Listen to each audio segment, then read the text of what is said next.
અને બીજું તમે એક વસ્તુ માર્ક કરી હશે, ટાલ છે ને ટાલ ટકો બેનો ન હોય, હોય ને તો 1000માં એકાદા હોય.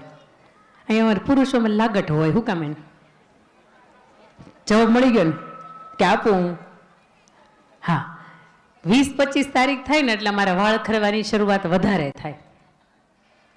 ભલા માણસ, અમને હપ્તાની ચિંતા હોય, ભરશું ક્યાંથી? આર્થિક કટોકટીની અંદર એક સ્ત્રી તરીકે આપણી પહેલી ફરજમાં આવે કે આપણા ઘરનો પુરુષ છે ને એને ક્યારેય હારવા ના દેવો. 5 આંગળીઓના વડીલને પૂછો ને તો એ વડીલ એવું કે તમે ભેગા છો ને એમાં મજા છે. 12 વર્ષથી અમે પણ અમારા પરિવારની અંદર, સંયુક્ત પરિવારની અંદર 10 વ્યક્તિઓ ભેગા છીએ એટલે આ મંચ ઉપરથી આટલી મોટી વાત થાય. બાકી સંયુક્ત પરિવારની અંદર જે માણસ રહેતું હશે, કેટલા પરિવાર એવા છે કે સંયુક્તમાં છે? હાથું ચકડજો. હજી થોડાક હતા, હરખા કરો ને, હરખા કરો ને. હા, અહીંયા ભાઈઓ કરી શકો. સંયુક્ત પરિવારની અંદર હોય એવા, ધંધાના કામથી બહાર જવાનું થયું હોય તો વાત અલગ છે. હજી તમે ભાઈઓ ભાગલા નથી પાડ્યા એ વાત. હા, આટલા બધા છે ને એને ભગવાન લ્યો.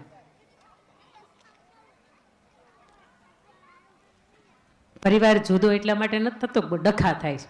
પરિવાર જુદો એટલા માટે થાય કે અમારું મકાન આવું નાનું પડે છે, છોકરાઓને લગ્ન થયા, છોકરાને બહાર જવાનું થયું, કોઈને કોઈ કારણોસરથી. પણ પરિવારની અંદર રહેનારા દરેક વ્યક્તિઓ છે જેની વચ્ચે, હૃદયની વચ્ચે સ્નેહ હોય, સંપ હોય, સંવેદના હોય ને, તો એ તમે ભેગા જ છો.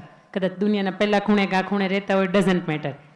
બીજી વાત મારે તમને કરવી છે કે સુરતપુરામાં અત્યારે હાલો તમારે ઘરના મકાન હશે, સ્લેબવાળા હશે, પણ એક સમય એવો હશે ને કે જ્યારે તમે નળિયાવાળા મકાનની અંદર રહેતા હશો. હાઈ ન પડે, ના ઈ ન પડે. મારે હું સમજવું નળિયાવાળા મકાનની અંદર તો હા પણ તમને મજા નથી આવતી? હા, તમે એક પેઢી હતી જે નળિયાવાળા મકાનને જોઈને આવી હતી, વાંધો નહોતો. અમારા દાદા હતા ને એની પાઘડી બહુ મોટી હતી, અને અત્યારે તે એમ પૂછે કે તમારે નળિયાવાળા મકાન છે? તો નળિયાવાળું મકાન શું કે ગામમાં મ્યુઝિયમમાં રાખવાનું છે? અમારે છે તો છે. નળિયાવાળા મકાનની અંદર રહેતા હશે ને એને ખબર હશે, એકાદું નળિયું તૂટી જાય કે એકાદું નળિયું ઉડી જાય ને તો એની અંદર સૂર્યનો પ્રકાશ છે ને, સૂરજ દાદા એ એમ નીચે આવે, એને આપણે ચાંદરડું કહીએ બેન, હે ને? ચાંદરડાથી આપણે નાના હતા ને ત્યારે રમતા, એને પકડતા, પણ ભેગું ન થતું, પકડાતા નહીં. શું કામ? એને કે એની અંદર 12 રજકણ જે ઉડતા હતા ને એની વચ્ચે સંપ નહોતો. એ જે રજકણ ઉડતા હતા એની વચ્ચે સંપ નહોતો, એટલે એ રજકણની અંદર તમને ચાંદરડું પકડાતું નહોતું. પણ તમે 15 દિવસ ઘર બંધ કરીને ક્યાંય પણ જાઓ અને કચરો વાળો એટલે તરત તમને એ માટી દેખાય. એની વચ્ચે સંપ થયો. આ રજકણની વચ્ચે સંપ થાય તો એમાંથી માટીનું સર્જન થાય. એ માટી અને પાણી એનું સર્જન થાય તો એમાંથી ઢેફાનું સર્જન થાય. ઢેફું બરાબર પકાવવામાં આવે, એને યોગ્ય તાપથી યોગ્ય સાઈઝ અને શેપ નાખીને એને પકાવવામાં આવે ભઠ્ઠીની અંદર, તો એમાંથી ઈંટનું સર્જન થાય. આ ઈંટ, ઝીણી રેતી, સિમેન્ટ અને પાણી, આ બધાની વચ્ચે સંપ થાય તો એમાંથી એક દિવાલ બને. આવી 4 દિવાલ, ઉપર ઈશ્વરના આશીર્વાદ રૂપે મોભારું અને નીચેનું ભોંયતળિયું, આ બધું ભેગું થાય. એની ઉપર આપણે કલર કરાવીએ, એની ઉપર આપણે વાટા પ્લાસ્ટર કરાવીએ, એની અંદર આપણને આપણી ગમતા મન વસ્તુઓ મૂકીને એક એક ખૂણા સજાવીએ, આપણા અલમારીની અંદર ગમતા હોય એવા કપડાં ભરી દઈએ. આ બધાથી બને વાસ્તુ પૂજા કરીએ, કુંભઘડો મૂકીએ. અને હું બન્યું કહેવાય? અને હું બન્યું કહેવાય? 4 દિવાલો હોય, વાટા પ્લાસ્ટર કરાવો, સુંદર મજાના રંગ રોગાન કરાવો, એની અંદર તમે કુંભઘડો મૂકો, એની અંદર તમે વાસ્તુ પૂજન કરાવો, એને શું કહેવાય? હા, એ કન્ફ્યુઝન છે. એટલા માટે કે તમે ગૂગલને પૂછો કે તમે ચેટ જીપીટીને પૂછો કે તમે કોઈ પણને પૂછો ને તો એ તમને એવું જ કહે કે આને મકાને કહેવાય ને ઘરે કહેવાય.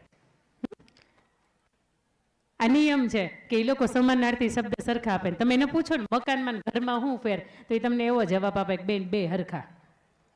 પણ મારે તમને અહીંયા એક વાત કરવી છે કે મકાન ને ઘર અલગ અલગ છે. મકાન સાહેબ એને કહેવાય જ્યાં માત્ર 4 દિવાલો હોય અને તમે નો બોલીએ ને તો એના પડઘા પડતા હોય.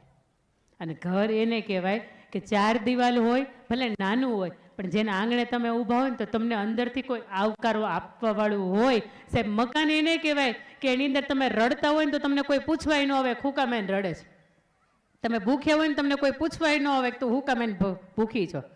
બા બાની રીતે હોય, દાદા દાદાની રીતે હોય, મોટી વહુની રીતે હોય, નાનો ભાઈ નાના ભાઈની રીતે હોય. આને મકાન કહેવાય. પણ મકાન પછી જો તમારે ઘર બનાવવું હોય ને તો એને સાહેબ કહેવાય જેમાં સ્નેહ હોય, જ્યાં પ્રેમ હોય, જ્યાં સંવેદના હોય, જ્યાં લાગણી હોય, અને જ્યાં અંદરથી એક પ્રકારને તમને એકબીજાનો મૂંઝારો અનુભવતા હોય ને તો અંદરથી તમને એમ થાય કે એક વખત જઈને હું પૂછું તને તકલીફ શું છે. અને સાહેબ જો ઘરની અંદર તમારું મકાન છે કે ઘર અને ચકાસવું હોય ને તો એટલું તમે પૂછજો તમારી જાતને કે મારા ઘરની અંદર કોઈ ભૂખ્યું હોય તો હું સૂઈ જાઉં છું, જાગું છું. મારા ઘરની અંદર કોકને બે આહુડા પડી જાય તો હું એક વખત એના પ્રશ્નનું નિરાકરણ લાવું છું કે મોજથી સૂઈ જાઉં છું. અને સાહેબ ઘર એને કહેવાય કે ઘરનો વડીલ 15 દિવસ કોઈ જગ્યાએ ગયો હોય ને તો તમે અંદરથી રોજી વ્યક્તિની પાછું સહી સલામત રીતે પાછો ફરે ને આની તમે માનતાઓ કરતા હોય. ત્યાં સુધી સાહેબ કે બપોરે પુરુષ જમવા ન આવવાનો હોય અને સવારની તમે હું ભાખરી ટાઢી ખાઈ લેતા હોય તો એટલા માટે નથી ખાઈ લેતા કે આપણને આળસ છે. આપણને એટલા માટે કે ઘરનો પુરુષ નથી તો આપણને સાહેબ ચૂલો સળગાવવાનો મન નથી થતું. આ ઘર છે કે જ્યાં લાગણી છે, જ્યાં સંવેદના છે. અને બપોરના 2 વાગ્યાની બસની અંદર દાદા કે બા જાત્રાએ ગયા હોય ને આવવાના હોય અને તમે સવારના 3 વાગ્યાની રાહ જોતા હોય ને સાહેબ એને ઘર કહેવાય. અને તમારે મારે જો ઘર હોય ને તો ઘરની 4 દિવાલ એટલે કોણ? આની મારે તમને વિસ્તૃત તમારી યાર વાતો કરવી છે. અને વાતો કરવા માટે હું બોલવા અહીંયા નથી આવી, હું વાતો કરવા માટે આવી. તમારી પાસેથી તમારા જે જવાબ છે, તમારા જે પ્રશ્નો છે ને એને અહીંયાથી મારે રજૂ કરવા છે. અને આ હવેની આ 4 વાત છે ને, 4 દિવાલની મારે વાત કરવી. 4 દિવાલની વાત કરીશ ને એટલે 1.5-2 કલાક નીકળી જશે. આ 4 દિવાલની મારે જે તમારી વચ્ચે વાત કરવી છે ને એમાંથી મારે તમને પૂછવું છે કે તમે જો ઘરનું અહીંયા કેટલા ભાઈઓ એવા બેઠા છે જે ઘરનું સંચાલન એના હાથની અંદર છે. એટલે ઘરની અંદર પોતે કમાતા હોય અને ઘરની અંદર બધું જ જવાબદારી તમારે માથા ઉપર હોય. હાથ ઊંચો કરજો ને. જો આમાં દાદા આવતા હોય, એમાં મોટો ભાઈ આવતો હોય અથવા તો નાનો ભાઈ આવતો હોય. આ ઘરની અંદર આટલા વ્યક્તિઓ હોય કે એની માથે ઘરની સંચાલનની જવાબદારી હોય તો એ કેવો હોય આનો મારે તમને આજે અરીસો બતાવો છે. બીજી વાત કે ઘરની સ્ત્રી કેવી હોય. અમારા પ્રમુખ સાહેબ તો બહુ લોટકા હોય, તમે સમજો. હા, પ્રમુખ સાહેબ એમ કે બેન તમારો ઉતારો તો મારી જ ઘરે રાખવાનો છે, અહીંયા તમારે 3-4 કલાક રહેવાનું છે. મને એમ થાય કે હા ભાઈનો બહુ આગ્રહ છે, હું ત્યાં જ જાઉં. પણ ત્યાં જઈને એમને કોઈ પાણીનું ન પૂછતું હોય તો બેન સ્ત્રી તરીકે આપણું જવાબદારીમાં આવે. એ તમે કહેવા હોય ને મારે તમને અરીસો બતાવવો છે. હમણાં મેકઅપની વાત અધૂરી રાખી હતી એટલા માટે. બીજી વાત હતી કે સ્ત્રી કેવી હોય.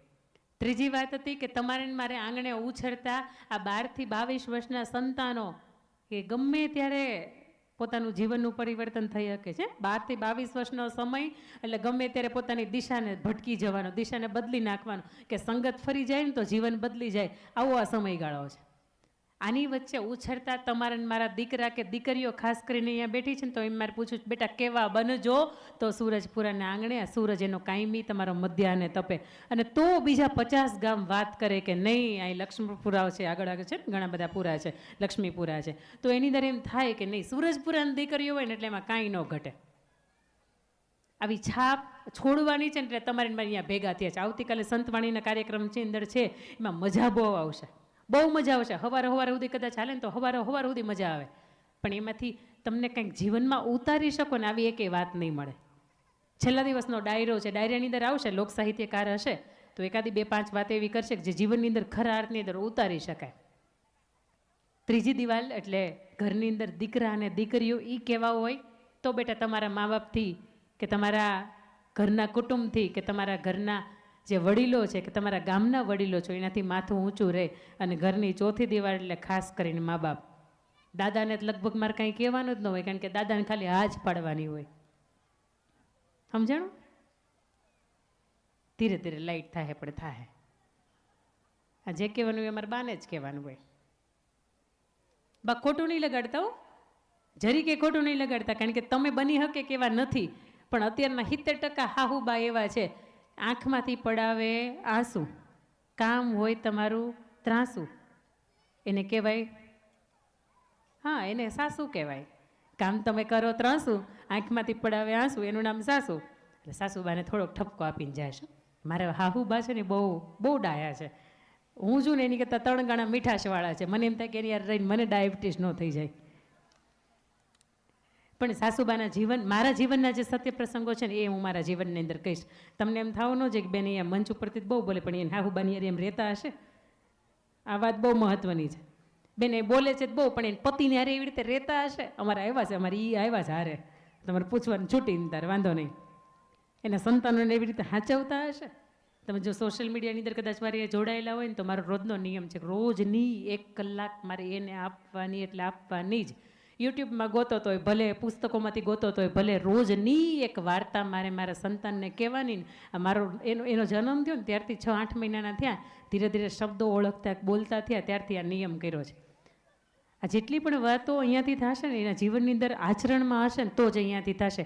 બાકી આ મંચ ઉપર કે આ માઇક માણસો અને માહોલની વચ્ચે બોલાયેલી એક પણ વાત એવી નહીં હોય કે જે જીવનની અંદર નહીં હાલતી હોય. ઉતારી હશે ને જીવનની અંદર ચરિતાર્થ કરી હશે ને તો જ આપણી વચ્ચે કહેવાતી હશે.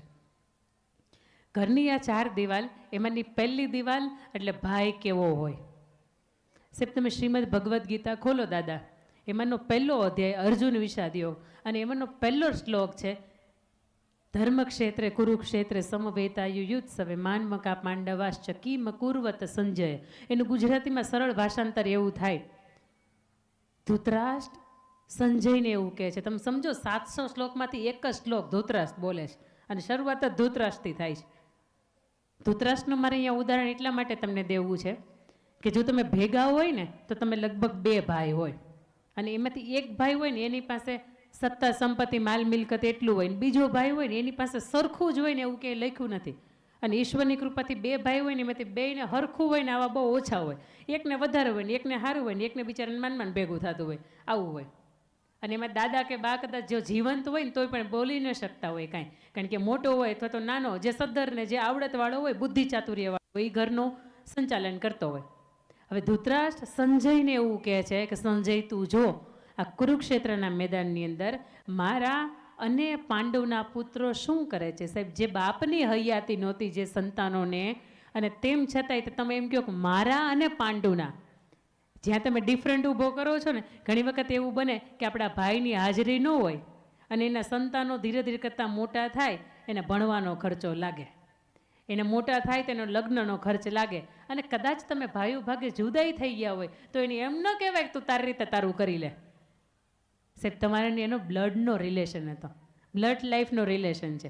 અને એ વ્યક્તિ જ્યારે પણ એના જીવનની અંદર પાછી પડે છે ને તો તમારે એવું જ કહેવાય કે એનો બાપ થઈને હું બેઠો છું. કારણ કે દુનિયાની અંદર ઘણા બધા એવા ચૈતર મહિનાના તડકા પડે કે બાપ કોને કહેવાય ને એની કિંમત સમજાવે. એવું કહેવાય કે ઉદરે રહેતા બાપ ગયો ને મરણતા મુઈમાં, આ ઘણ વીતશે હજી ઘણાય પડશે ગા. જેને બાપના માથેથી સત્ર ન હોય ને એને ખબર હોય કે એના જીવનની અંદર પીડાઓ કેટલી હોય. એટલે ધૃતરાષ્ટ્ર એવું કહે છે.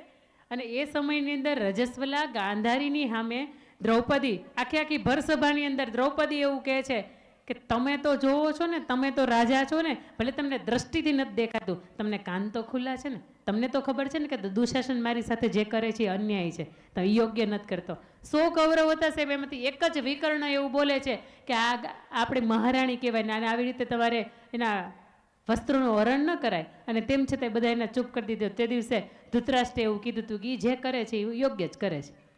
ભીષ્મ પિતામહ પણ કાંઈ ન બોલી શક્યા, કૃપાચાર્ય પણ કોઈ ન બોલી શક્યા, દ્રોણાચાર્ય પણ કંઈ નહીં બોલી શક્યા, અને એની સાથે ધૃતરાષ્ટ્ર હતા એ બોલી શકતા હતા. તેમ છતાંય પુત્રના મોહની અંદર એટલા બધા અંધ હતા. આમ તો ઈશ્વરે એને આંખો નહોતી આપી, છતાંય સાંભળી શકતા હતા, છતાંય એટલા બધા અંધ હતા કે નહીં મારો દુર્યોધન કરતો હોય ને શ્રેષ્ઠ જ કરતો હોય. સાહેબ 100 સંતાનો ઈશ્વરની કૃપાથી, શિવજીની કૃપાથી 100 સંતાનો મળ્યા હતા, અને 100 સંતાનો એક સાથે કુરુક્ષેત્રના મેદાનની અંદર વઢાઈ જાય. સાહેબ ત્યારે વઢાઈ જાય કે પુત્રની પ્રત્યે મોહ થાય. ઇન્દ્રપ્રસ્થની અંદર જેમ આખું બનાવ્યું એ પહેલા કૃષ્ણ ભગવાન જ્યારે સમજૂતી કરવા આવ્યા હતા તે દિવસે એવું કીધું ખાલી પાંડવોના 5 ગામે આપી દો. તે દી એવું કહી દીધું હતું 100ની અણી જેટલી જમીન નહીં આપું. સાહેબ મારા જ ભાઈના સંતાનો હતા, અને એ રાજા હું એટલા માટે બન્યો કે મારો ભાઈ હતો ને હવે હયાત નહોતો, એટલા માટે આંધળો હતો છતાંય રાજા બન્યો. પણ સાહેબ તમને ઈશ્વરની કૃપાથી દ્રષ્ટિ ન હોય, પણ અંદરની અંતઃદ્રષ્ટિ તો હોય ને કે મારા ભાઈને ત્યાં નબળું છે ને તો પહેલી જવાબદારી મારી.